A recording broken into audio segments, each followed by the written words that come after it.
नमस्कार, स्वागत है आपका बिहार समाचार में। बिहार सरकार ने बिहार की जनता के लिए आज कई बड़ी घोषणाएं कर दी है। बिहार में कई योजनाओं की शुरुआत की गई। साथ ही तेजस्वी यादव ने नौकरी और रोजगार को लेकर बड़ी घोषणा कर दी है। जल्द ही तेजस्वी यादव अपने वादों को पूरा करने वाले हैं। तो इधर मौसम विभाग ने बिहार में बारिश को लेकर अलर्ट जारी कर दिया है। तो आज की बिहार की बड़ी और काम की खबरों पर बात करने से पहले आपसे एक छोटी सी अनुरोध है, कृपया वीडियो को एक प्यारा सा लाइक अवश्य कर दीजिएगा। आपका लाइक करना ही हमारी मेहनत का फल होता है।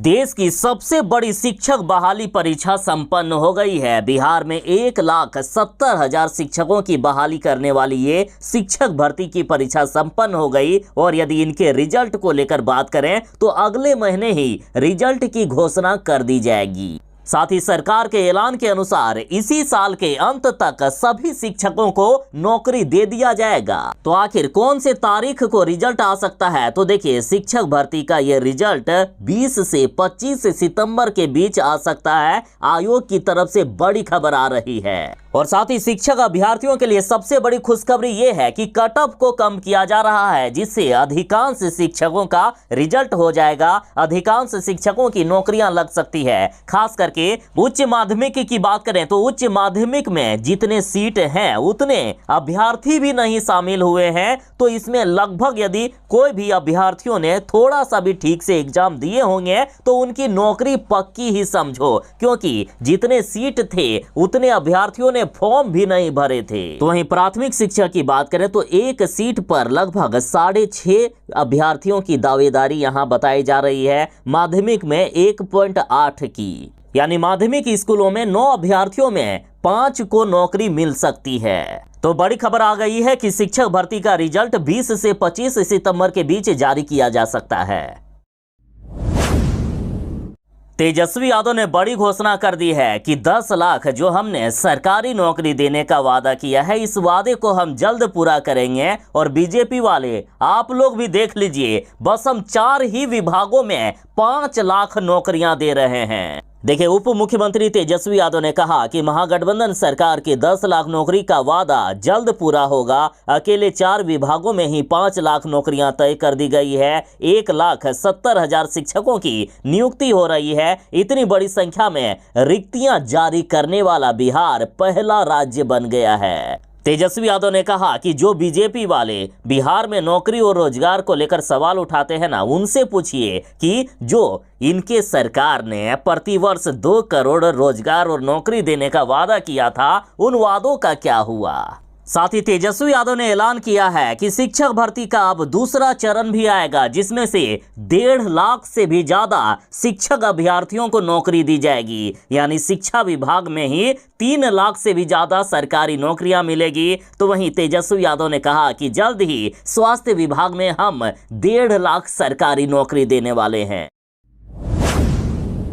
मौसम विभाग ने बिहार में भारी बारिश का अलर्ट जारी कर दिया है। मौसम विभाग के द्वारा कहा गया कि बिहार में 2 दिनों तक भयानक बारिश होने वाली है। बिहार के कई जिलों में ऑरेंज अलर्ट तक जारी कर दिया गया है। बिहार में इतनी भयानक बारिश हो रही है कि पिछले 13 सालों का रिकॉर्ड टूट गया है और अभी इससे भी खतरनाक बारिश होने वाली है। साथ ही मौसम विभाग ने कहा है कि 2 दिनों की भारी बारिश के बाद बिहार में बारिश में कमी आएगी, साथ ही तापमान में भी वृद्धि होगी। आज और अगले 48 घंटों तक बिहार के जिन जिलों में भारी बारिश का अलर्ट जारी किया गया है, उनमें से है पूर्वी चंपारण, पश्चिमी चंपारण, सिवान, सारण, गोपालगंज, सीतामढ़ी, मधुबनी, मुजफ्फरपुर, दरभंगा, वैशाली, शिवहर, समस्तीपुर, सुपौल, अररिया, किशनगंज, सहरसा, मधेपुरा, कटिहार, पूर्णिया, पटना, गया, नालंदा, जहानाबाद, शेखपुरा, लखीसराय, बेगूसराय, नवादा, भागलपुर, मुंगेर, जमुई, बांका और खगड़िया। इन जिलों के अधिकांश स्थानों पर तेज बारिश होने वाली है, भारी बारिश होने वाली है। जबकि बक्सर, भोजपुर, रोहतास, भभुआ, औरंगाबाद और अरवल के अनेक स्थानों पर मध्यम दर्जे की बारिश को लेकर अलर्ट जारी किया गया है। हमने चांद पर फतह हासिल कर लिया है। चांद पर भारत ने जाकर तिरंगा गाड़ दिया है। जो कोई भी देश नहीं कर सका, हमारे देश ने वो करके दिखा दिया। हमारे देश के लिए कुछ भी असंभव नहीं है और ये भारत ने पूरी दुनिया के सामने आज ये साबित करके दिखा दिया। चांद पर पहुंचने के बाद अब हम सूर्य पर पहुंचने वाले हैं। पीएम मोदी जी ने कहा कि चांद तो बस एक शुरुआत है, अगला कदम हमारा सूर्य और शुक्र होगा। फिलहाल देखिए, इसरो का सौर मिशन चंद्रयान 3 के बाद अब 2 सितंबर को ही लॉन्च हो रहा है सूर्य में जाने के लिए आदित्य L1।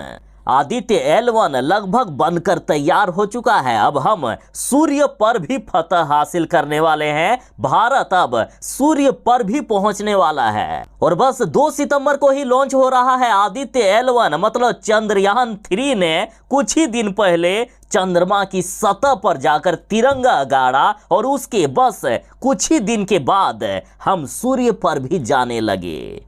पृथ्वी से 15 लाख किलोमीटर की दूरी पर है सूर्य। आदित्य L1 को सूर्य पर पहुंचने में 4 महीने तक का समय लगेगा।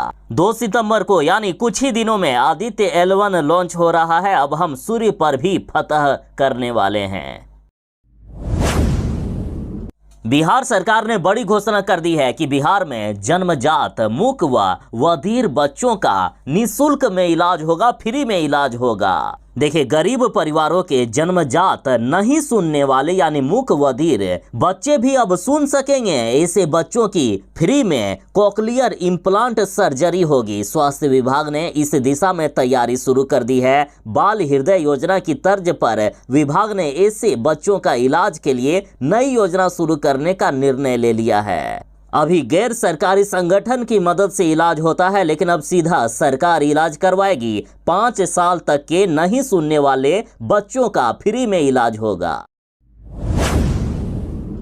नेपाल में भारी बारिश से उत्तर बिहार में बाढ़ ने तबाही मचा कर रख दी है। नेपाल में भारी बारिश से उत्तर बिहार की सभी नदियां लाल निशान को भी पार कर गई है। बिहार की 1 दर्जन से भी बड़ी नदियों में तेजी से जलस्तर बढ़ता जा रहा है। बिहार के लोग दहशत में हैं। पिछले 48 घंटों में 8 नदियां लाल निशान को पार कर गई है। तो वहीं 4 लाख क्यूसेक से भी अधिक पानी कोसी नदी में आ गया। कोसी नदी के साथ कई अन्य नदियों में अचानक से जो ये बाढ़ आ गया है, इसमें से बिहार वाले संभल भी नहीं सके और कई लोगों के आसियाने उजड़ गए। कई लोगों के घर द्वार पानी में डूबे हुए हैं। कई गांव, किसानों के खेत, सड़कें बाढ़ के पानी में डूबते हुए नजर आए। नेपाल में पिछले 72 घंटों से लगातार बारिश हो रही है, जिससे बिहार की 1 दर्जन से भी ज्यादा नदियां खतरे के निशान को पार कर गई है। बीती रात लखनदेई और तिलावे भी लाल निशान को पार कर गई। गंडक, कोसी, बागमती, भूतही, बलान, कमला बलान,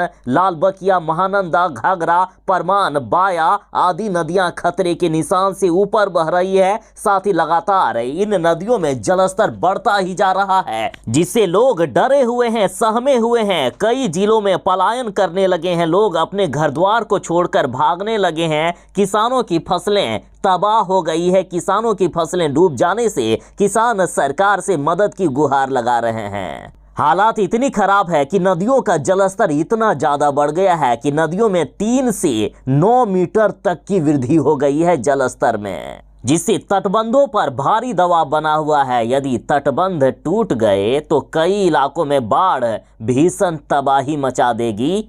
बिहार के कई जिलों के निचले इलाकों में रहने वाले लोग त्राहिमाम कर रहे हैं। निचले इलाकों के अधिकांश घर बाढ़ के पानी में डूब गए हैं। कई इलाकों में ये बाढ़ सब कुछ तहस नहस करता हुआ जा रहा है।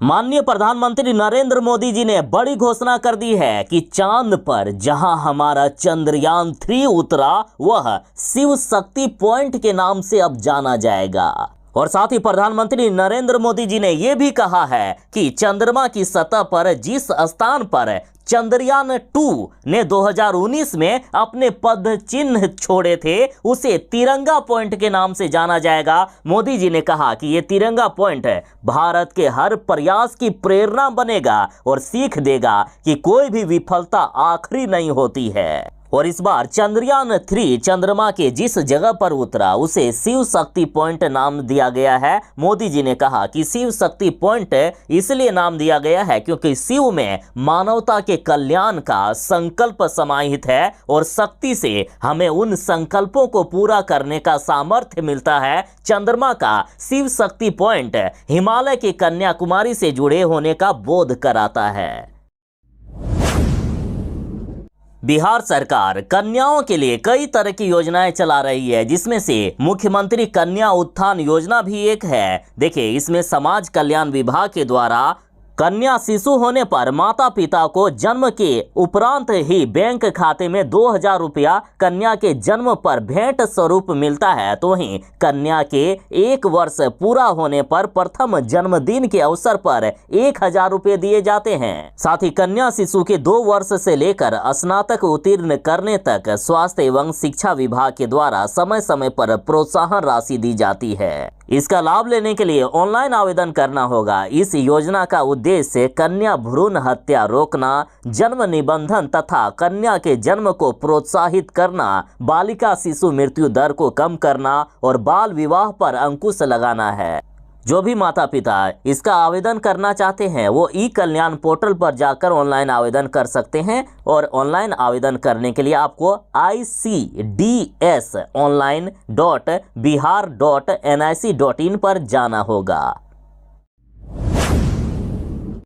पटना वालों के लिए बड़ी खबर है। पटना में घर बनाने पर लागत का 1% शुल्क लगेगा। साथ ही नक्शा के साथ अब घर बनाना पड़ेगा। देखिए, बड़ी खबर है कि पटना समेत आसपास के अन्य शहरों में किसी मकान, घर, अपार्टमेंट या अन्य किसी तरह की संरचनाओं का निर्माण करने से पहले इसका नक्शा पास कराना अनिवार्य होगा। साथ ही निर्माण की अनुमति लेने के लिए कुल प्रोजेक्ट की लागत का 1% राशि शेष के तौर पर प्राधिकार को जमा करनी होगी। यानी अगर संरचना की निर्माण की कुल लागत 20 लाख रुपए है तो इस पर 1% के हिसाब से 20,000 रुपए बतौर शेष अदा करना होगा।